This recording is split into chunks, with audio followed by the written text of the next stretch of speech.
Who is Airrack? And why am I comparing him to MrBeast? Let's get everyone on the same page. Listen, I know I'm the guy who does the things that sound impossible, but then we actually do it. Real name Eric Decker is blowing up on YouTube in 2020. He's made some of the most captivating, original video ideas I've seen in quite some time. Sure. We basically do high effort, high stakes videos every week. Delivering Uber Eats with a helicopter, putting a $100,000 yacht into Logan Paul's pool, pranking David Dobrik, and boxing Jake Paul. All of these are great ideas, but why am I comparing somebody that has currently 1 million subscribers at this time, a small fraction of MrBeast's number? The reason why I'm comparing him to MrBeast is because there are so many similarities in their content and strategy, where they have big, over-the-top, elaborate ideas that are constantly improving as their channels evolve. They are both committed to their craft by spending most, if not all, of their brand deal and YouTube paychecks on improving their content and production value. Before I dive in, I want to emphasize that I am a huge MrBeast fan, and I've been following his content since the video where he counted to 100,000 in 2017. So I'm not throwing any shade his way. Let's keep in mind this is one of the toughest times to grow a new channel, and we're seeing absolutely insane growth from Airrack. He only had 1,000 subscribers at the beginning of 2020. MrBeast took over 5 years to hit that 1 million mark. This video is for you if you're looking to grow a YouTube channel. I will do a deep dive into the reasons for his early success and highlighting the strategy and mindset that both MrBeast and Airrack share in common. Do you know what's the most valuable resource online? Attention. If you understand how to capture it and use it, you'll be a money printing machine. MrBeast is arguably the most skilled person on YouTube at cultivating this resource. Nothing on this platform can generate attention like a MrBeast video. Airrack doesn't have the budget to pull off such extravagant videos. He's still in the infancy stages of his channel, but this content is very similar to MrBeast's early videos. When they both started their channels, they weren't making any money, yet they were still able to grow. Clearly, they understand what ideas will capture their audience's attention with very small budgets. If you don't have money, then what do you have? You have time and energy. Airrack's early videos didn't require much money, but they are unique ideas that people have not seen before. Selling frozen pizzas on Uber Eats, traveling across California with a skateboard, taking a scooter across the state of Florida, and yes, I'm aware he used an electric skateboard and scooter for those two videos, which are very expensive. If he used a regular non-electric board and scooter, those would have still gone viral. You can argue that there would have been even more views since it would have been more difficult and entertaining, as it would have taken a lot more time and energy to complete. These videos are essentially multi-day challenge videos where you give yourself a simple but time-consuming task. They check off two of the most important requirements for the YouTube algorithm. 1. Click-through rate, the percentage of viewers that click on your video. He uses unique must-see ideas in combination with great title and thumbnails. 2. Watch time, how much of your video your viewers watch. Challenges are great for this because you want to see if they're gonna be able to complete it. At this point, we have two options right now. One, quit. It sounds kind of nice right now. Doesn't that sound nice? But I'm gonna finish this ride anyway. Let's do it. Let's go, baby. Some of the most viral content on YouTube is based on challenges, which is one of the pillars of MrBeast's content. Back in the early days before the YouTube and the sponsor money, he had to strictly rely on low-budget, attention-grabbing ideas. Similar to Airrack, these are time-consuming challenge videos that require a lot of time to complete a boring and monotonous task. His videos included counting to 100,000, reading an entire dictionary in one sitting, cutting a table in half with plastic knives. These are what got MrBeast his first 1 million subscribers, are the underlying foundation of the strategy that he still uses to this day.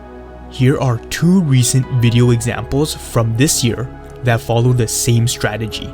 I spent 50 hours in solitary confinement. I survived 24 hours in straight ice.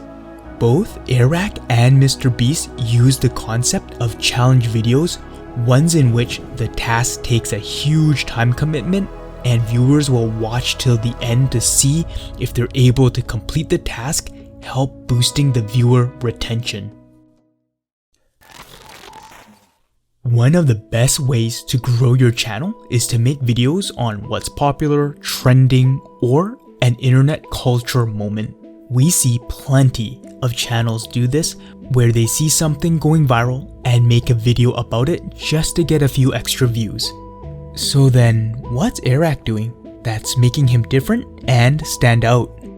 He finds a way to insert himself into the cultural moment.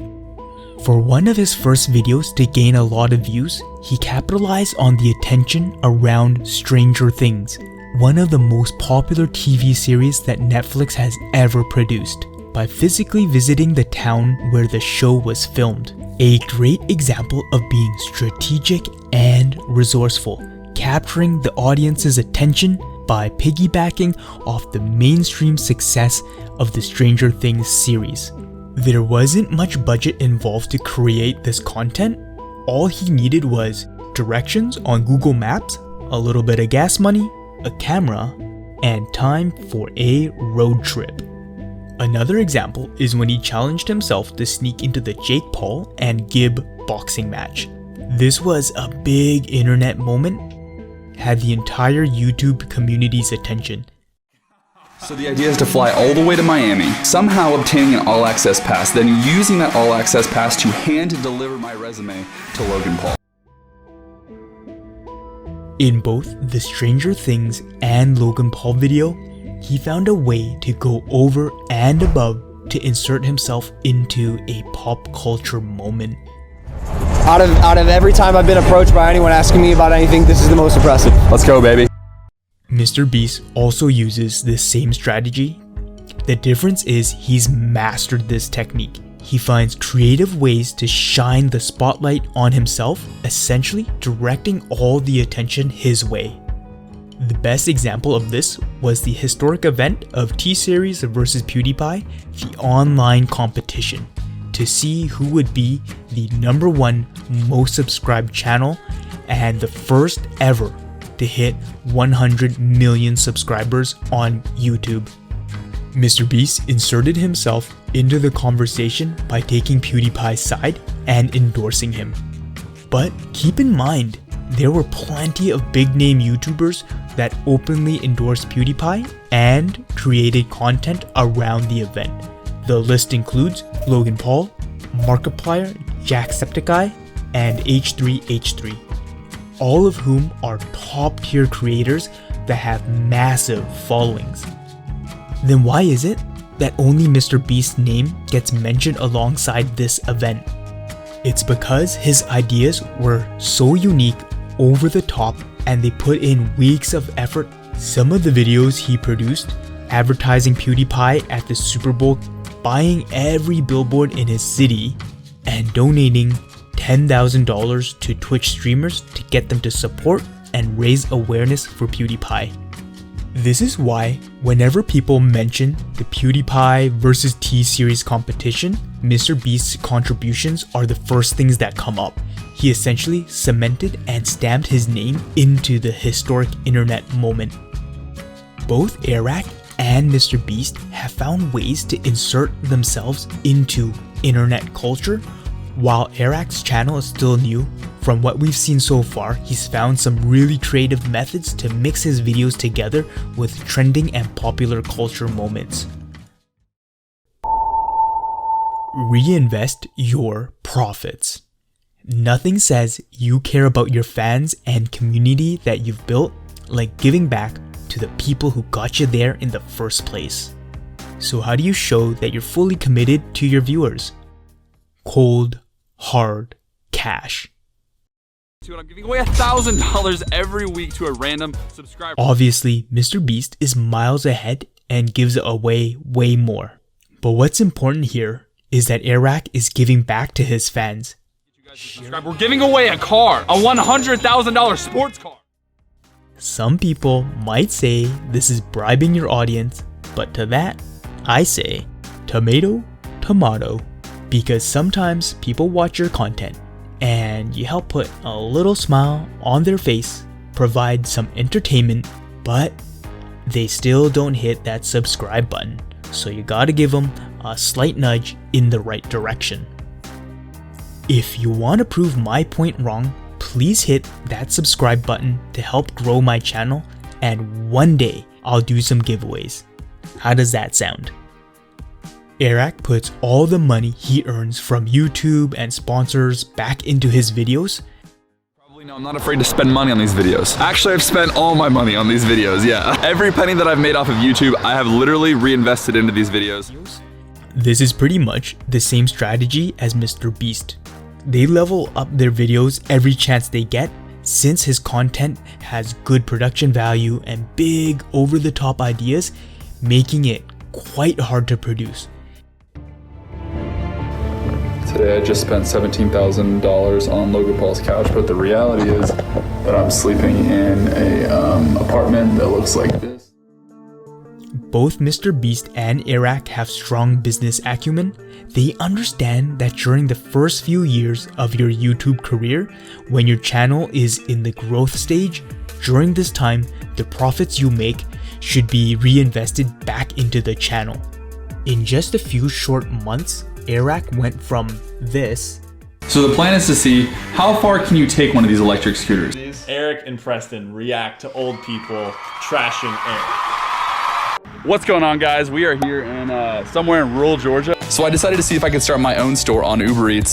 To now, at the end of 2020, his content looks like this. Use a 100-ton crane to sneak a $100,000 yacht into Logan Paul's backyard pool. You're a fucking maniac, bro. He wanted to challenge you to a boxing match. Do it again. This is a $100,000 car. He's nowhere near the level of MrBeast, but I do see a lot of similarities, and I'm glad that there's another creator making unique premium content. I want to take a moment to pause here to thank you so much for watching till the end. I truly do appreciate you for sitting through the entire video. It means the world to me. If you've enjoyed the content, please subscribe, as this takes up all my free time and it's taken a few weeks to put this together for you. Thank you so much for watching, and I can't wait to catch you in the next one.